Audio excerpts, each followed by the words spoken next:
Hello students, हम यहाँ पे बात करेंगे एनडीए में प्रीवियस ईयर में पूछे गए क्वेश्चन पेपर की। तो इस पोर्शन में हम गैट की बात कर रहे हैं, जनरल एप्टीट्यूड टेस्ट की। आपको पता है कि यहाँ पार्ट ए में इंग्लिश होता है, पार्ट बी में होता है।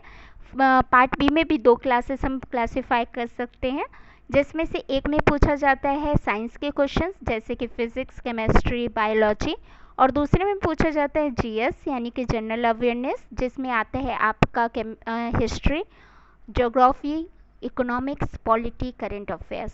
तो यहाँ पे यदि हम बात करें बड़ी लेवल पे कि इन क्वेश्चंस का इम्पोर्टेंस क्या है, तो हर एक क्वेश्चन गैट का एक क्वेश्चन 4 नंबर का होता है।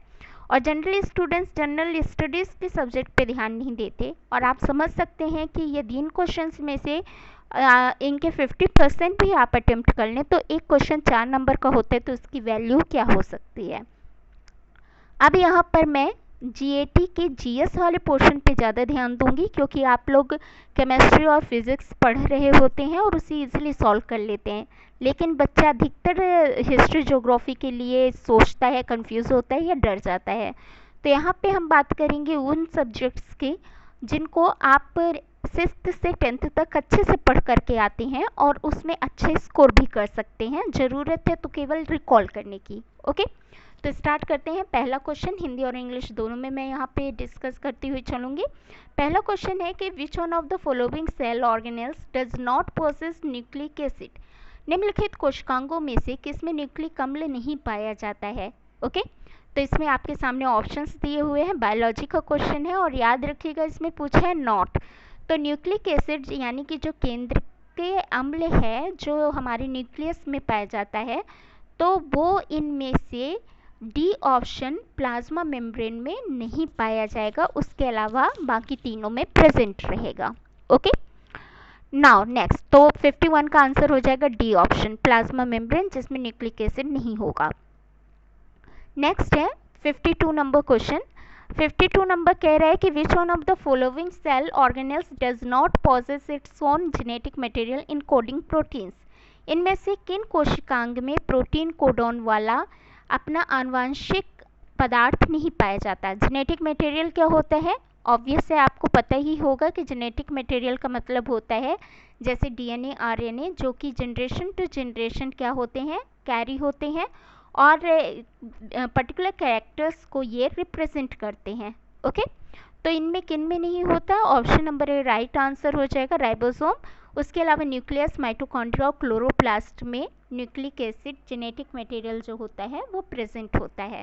Okay, now question number 53 number question कह रहा है कि which one of the following is not a component of conducting tissue in the plants.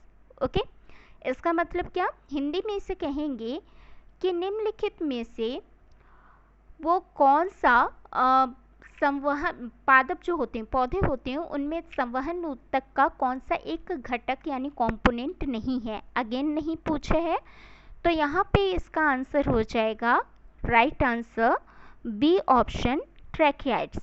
Okay, क्या हो जाएगा राइट आंसर यहाँ पे 53 नंबर का सी ऑप्शन हो जाएगा पेरिसाइकल।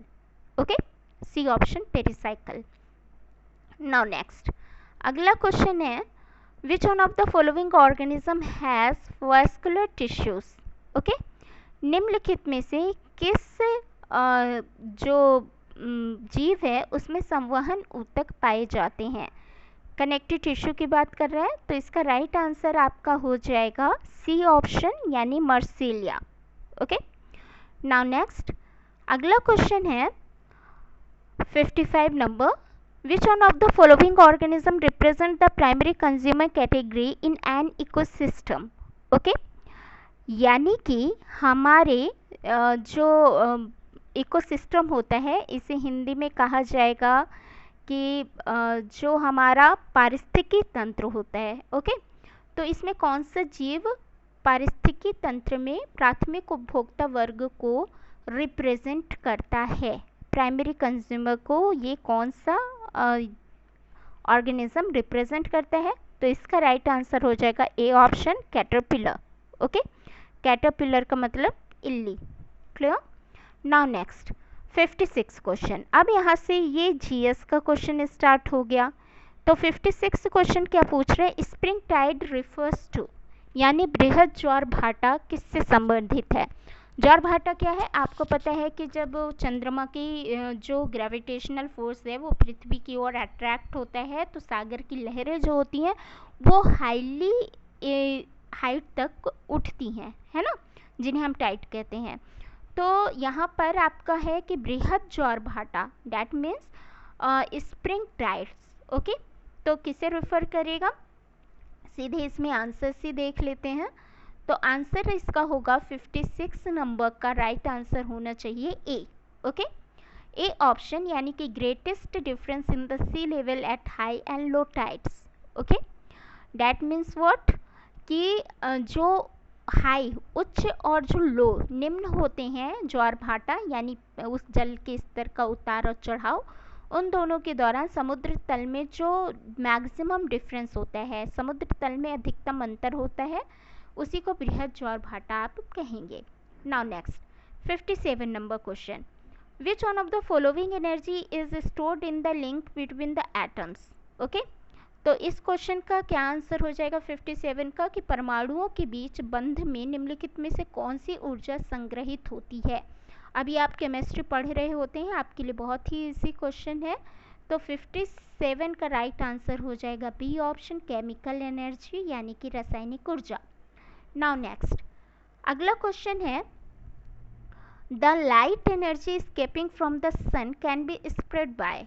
ओके, अब ये एक तरह का एग्जाम्पल पे बेस्ड क्वेश्चन बना दिया गया कि सूर्य से निकलने वाली प्रकाश ऊर्जा किसके द्वारा फैलाई जा सकती है। तो किसके द्वारा फैलाई जा सकती है, आपको पता है स्कैटरिंग प्रोसेस की बात कर रहा है, यानी कि इसका राइट आंसर हो जाएगा ए, आ शावर ऑफ रेन ड्रॉप्स। आपको पता है ये फिजिक्स का फिनोमिना कि पानी की बूंदों से होकर के जब सन रेस निकलती हैं तो वो क्या करती हैं, अपने 7 कलर्स में डिवाइड हो जाती हैं। ओके, नाउ नेक्स्ट 59 क्वेश्चंस को हम देखेंगे। तो 59 नंबर क्वेश्चन क्या कह रहा है कि 59, ओके, हिंदी में मैं ट्रांसलेट कर दूंगी यहाँ पे। The correct sequence of energy transfer that occur when an apple falls to the ground. जब कोई सेब, अभी न्यूटन को लॉ का क्वेश्चन है, जब एक सेब भूमि पर गिरने वाला होता है तो ऊर्जा स्थानांतरण यानी एनर्जी ट्रांसफर का राइट सीक्वेंस क्या होता है। तो यहाँ पे राइट आंसर्स क्या हो जाएंगे आपके 59 नंबर क्वेश्चन का, इसका राइट आंसर होगा सी। ओके, सी में ग्रेविटेशनल पोटेंशियल एनर्जी से काइनेटिक एनर्जी, काइनेटिक एनर्जी से heat energy to air, heat energy to ground and upper, then sound energy. Clear, मतलब कि यहाँ सही उत्तर होगा गुरुत्वीय स्थितिज ऊर्जा से गतिज ऊर्जा, वायु से ऊष्मीय ऊर्जा, भूमि और सेब में ऊष्मीय ऊर्जा, और उसके बाद होगा ध्वनि ऊर्जा। ठीक, okay, now next question 60 number, which one of the following mineral is used as a fuel in nuclear power station. बहुत ही अच्छा क्वेश्चन, इसे आप ज्योग्राफी के पोर्शन में इंक्लूड कर सकते हैं।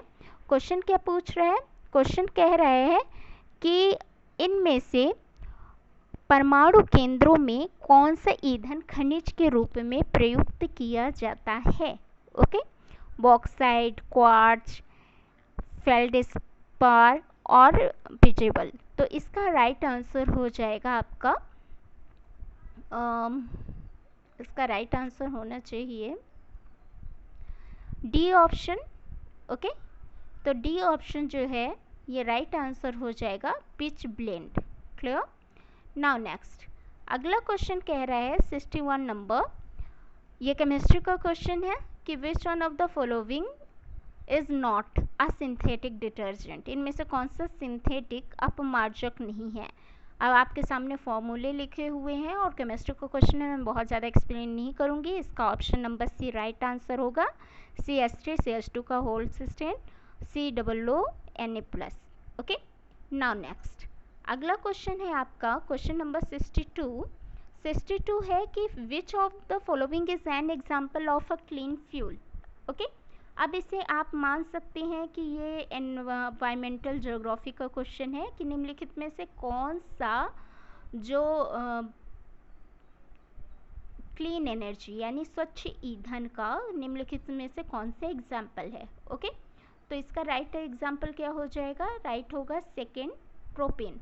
और आप इसे केमिस्ट्री में भी पढ़ते हैं कि प्रोपेन, जब हम इसकी बात करें एलपीजी की, तो उसमें भी प्रोपेन होता है जो कि क्लीन फ्यूल है क्योंकि इनसे पोल्यूशन नहीं फैलता। नाउ नेक्स्ट, अगला क्वेश्चन है which one of the following metal does not react with the cold water. Okay, मतलब कि इनमें से कौन सा इनमें से कौन सा पेयर है जो कि शीतल जल के साथ रिएक्ट नहीं करता। ओके, कोल्ड वाटर के साथ रिएक्ट नहीं करता। तो इसका राइट आंसर हो जाएगा सी ऑप्शन, यानी कि मैग्नीशियम।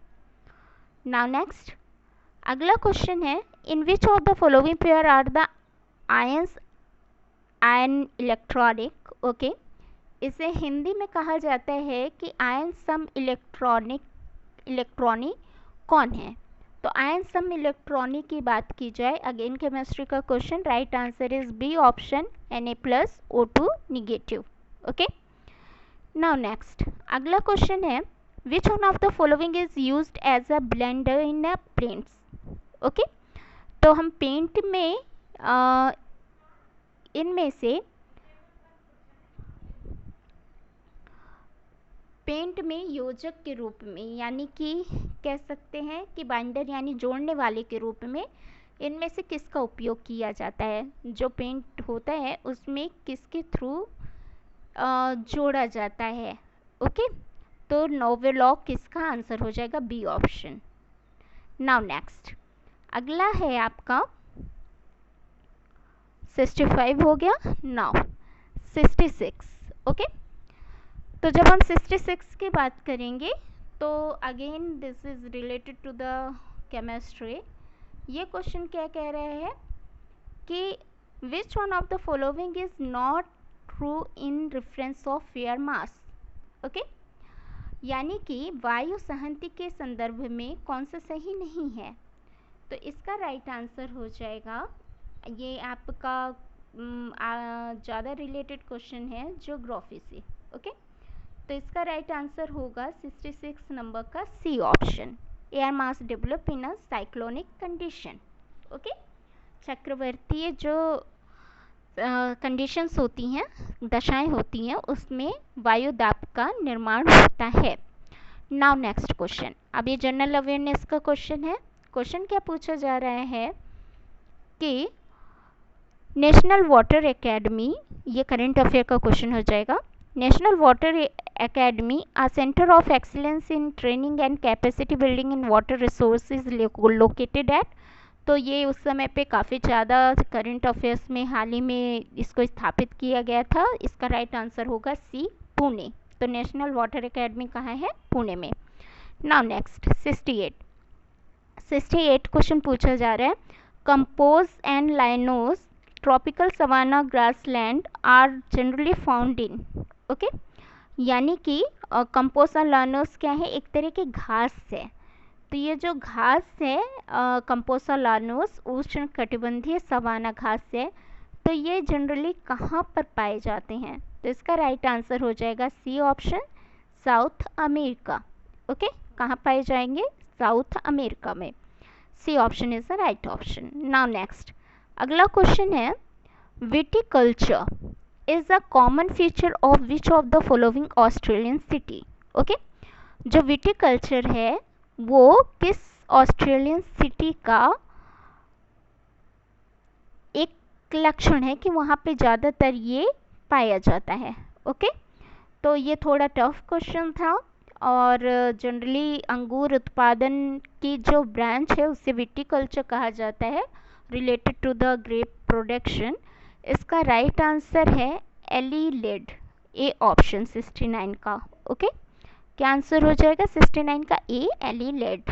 नाउ नेक्स्ट, अगला क्वेश्चन है शामल warm and dry wind is a local wind found in. अब ये बहुत इंपॉर्टेंट क्वेश्चन है, ये लगभग हर साल रिपीट होते हैं, तो आपको लिस्ट आउट कर लेना चाहिए। और ये सारी की सारी जो विंड्स हैं इनको आपको क्या करना है, मेमोराइज करके रखना है, क्योंकि ये क्वेश्चन आता है तो ये आपका पक्का बनता है कि हाँ 4 नंबर मिल सकते हैं। तो इसका शामल को शामल ही कहा जाएगा। ये जो उष्ण है यानी गर्म है और ड्राई विंड है, शुष्क है, ये लोकल विंड यानी कि कहाँ की लोकल विंड है, कहाँ की ये स्थानीय वायु है। तो क्वेश्चन नंबर 70 का राइट आंसर है डी, मेसोपोटामिया। ओके, जो रोम वाला रीजन है, मिस्र वाला रीजन है, उसे मेसोपोटामिया। क्वेश्चन नंबर 70 का डी ऑप्शन राइट आंसर हो जाएगा। Now next question number 71। 71 question कह रहे हैं कि inversion of rainfall is associated with, तो इसका राइट आंसर होगा ए, यानी कि ओरोग्राफिक रेनफॉल। ओके, क्वेश्चन क्या पूछ रहा है? क्वेश्चन पूछ रहा है कि वर्षा का वितक्रमण किससे संबंधित है, तो इसका राइट आंसर क्या हो जाएगा? ऑर्गेनोग्राफिक रेनफॉल यानी पर्वतीय वर्षा। ओके, नाउ नेक्स्ट अगला क्वेश्चन है, who was the author of the book history of British India? Hindi history of British India के लेखक का नाम क्या है? तो ये फैक्चुअल क्वेश्चन है और इसका राइट आंसर हो जाएगा C, James Mill. Okay, now next अगला क्वेश्चन है, the Azamgarh proclamation of August 25, 1857 stressed on which of the following issues? Okay, तो 73 क्वेश्चन क्या कह रहा है कि आजमगढ़ जो उद्घोषणा हुई थी 25 अगस्त 1857 में, वो उसमें निम्नलिखित में से किस विषय पर बल दिया गया था, यानी कि किस विषय से ये रिलेटेड थी? तो इसका राइट आंसर हो जाएगा C, the return of the Badshahi. Okay, क्या आंसर हो जाएगा इसका? बादशाही को वापस लाने से रिलेटेड थी। नाउ नेक्स्ट अगला क्वेश्चन है 74।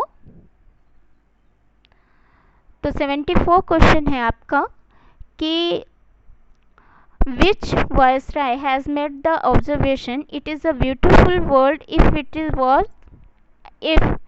it was not for Gandhi?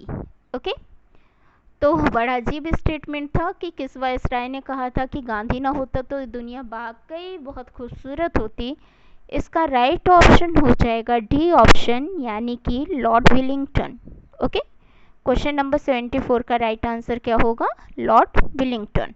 Now next अगला क्वेश्चन है, which Indian businessman favoured healthy capitalism in helping Gandhi ji to work toward a common object?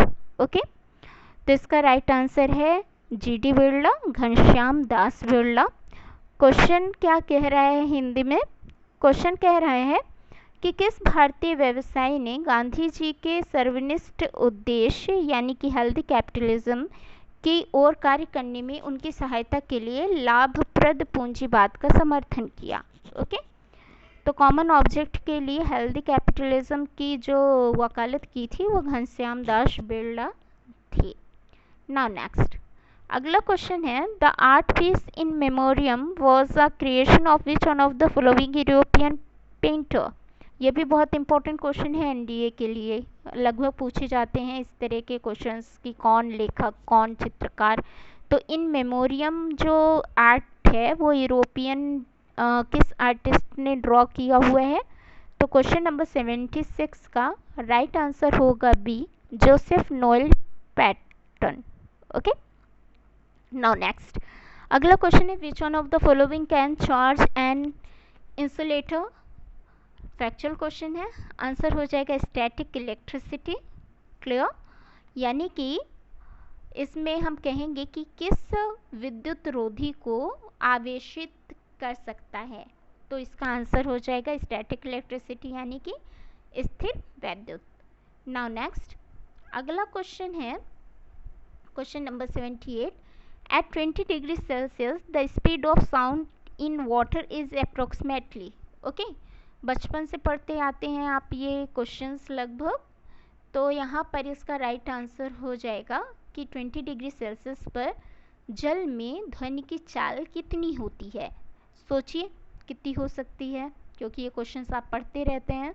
इसका राइट आंसर है सी ऑप्शन, 1500 मिली पर second. Okay, now next, which one of the following could be the melting point of iron?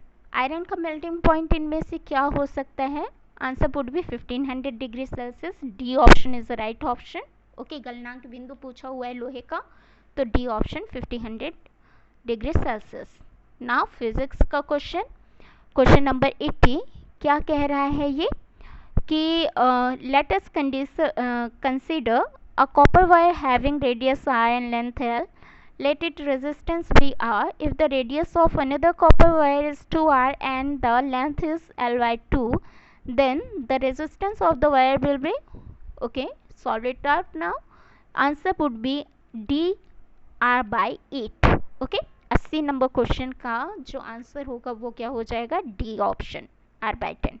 Now next अगला question पूछ रहा है कि basic scientific principle behind the nuclear reactor is, okay, यानी कि हम जब न्यूक्लियर रिएक्टर की बात करते हैं, नाभिकीय रिएक्टर की बात करते हैं, तो उसके पीछे कौन सा साइंटिफिक वैज्ञानिक जो सिद्धांत है वो कार्य करता है? तो इसका आंसर आ जाएगा D option, controlled nuclear fusion, यानी कि फ्यूजन बोला है, फ्यूजन नहीं, याद रखिएगा, फ्यूजन यानी परमाणु विखंडन, तो नियंत्रित परमाणु विखंडन। ओके, न्यूक्लियर रिएक्टर यूज ही करते हैं हम इसके लिए, चेन रिएक्शन को ही कंट्रोल करता है। तो क्वेश्चन नंबर 81 का राइट आंसर हो जाएगा डी ऑप्शन। नाउ नेक्स्ट अगला क्वेश्चन है 82। तो जब क्वेश्चन नंबर 82 की बात करेंगे, ये केमिस्ट्री का क्वेश्चन आ गया आपके सामने। क्वेश्चन क्या कह रहा है कि which one of the following statement is not correct for the given reaction. Okay, ये रिएक्शन है और इस रिएक्शन के लिए कौन सा स्टेटमेंट करेक्ट नहीं है? तो इसका राइट आंसर हो जाएगा C, copper is more reactive metal than iron. Okay, ये गलत है, नॉट पूछा हुआ है ना, कि कॉपर जो होता है वो आयरन से ज़्यादा रिएक्टिव धातु होगी, ये गलत होगा। नाउ नेक्स्ट क्वेश्चन नंबर 83 में पूछा हुआ है कि which one of the following is an organic acid. Okay, निम्नलिखित में से कौन सा कार्बनिक अम्ल है? तो कार्बनिक अम्ल क्या हो जाएगा? ये भी इजी क्वेश्चन है केमिस्ट्री का। सी ऑप्शन राइट ऑप्शन होगा, एसिटिक एसिड यानी एसिटिक अम्ल।